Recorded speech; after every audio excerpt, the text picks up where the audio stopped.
എല്ലാവർക്കും ലിബിസ് കിച്ചണിലേക്ക് സ്വാഗതം. ഇന്ന് നമ്മൾ ചെയ്യാൻ പോകുന്ന ഒരു സിമ്പിളായിട്ടുള്ള ഒരു പൈനാപ്പിൾ ജ്യൂസാണ്.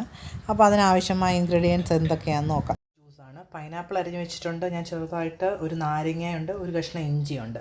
അപ്പോൾ നമ്മളിത് തേനും കൂടെ ചേർത്താണ് നമ്മളിത് ജ്യൂസാക്കുന്നത്. അപ്പോൾ ഞാൻ ജ്യൂസർ എടുത്തിട്ട് പൈനാപ്പിൾ അങ്ങോട്ട് ഇടുന്നുണ്ട്, ഒരു കഷ്ണം ഇഞ്ചി ചെറുത്, നാരങ്ങ പിഴിഞ്ഞത്, ഇത്രയും തേനും കുറച്ച് വെള്ളവും കൂടെ ചേർത്തിട്ട് നമുക്കൊന്ന് നാരങ്ങ പിഴിഞ്ഞ് ചേർക്കാം. നമുക്ക് ഇതിലോട്ട് കുറച്ച് തേന് നിങ്ങളുടെ മധുരത്തിനനുസരിച്ച് ഞാൻ ഒരു 1.5 ടേബിൾ സ്പൂൺ ചേർത്തിട്ടുണ്ട്, ഒരു ഗ്ലാസ് വെള്ളവും കൂടെ ചേർക്കുന്നുണ്ട്. നമുക്കിത് എന്നിട്ട് നന്നായിട്ട് അടിച്ചെടുക്കാം. നമുക്കിതൊന്ന് അരിച്ചെടുക്കാം. ഇഞ്ചിയുടെ ഇതിൻ്റെയൊക്കെ എന്തെങ്കിലും തരി ഉണ്ടെങ്കിൽ നമുക്കിതൊന്ന് നന്നായിട്ട് അരിച്ചെടുക്കാം.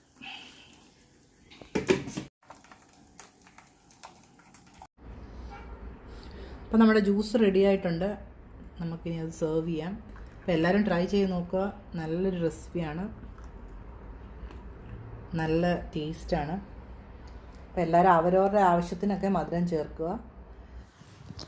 അപ്പോൾ നമ്മുടെ വീഡിയോസൊക്കെ ഇഷ്ടമായെങ്കിൽ എല്ലാവരും ലൈക്ക് ചെയ്യുക, സബ്സ്ക്രൈബ് ചെയ്യുക. നമ്മൾ പുതിയൊരു വീഡിയോ ആയിട്ട് വരുന്നത് വരെ എല്ലാവർക്കും bye bye. Stay home, stay safe.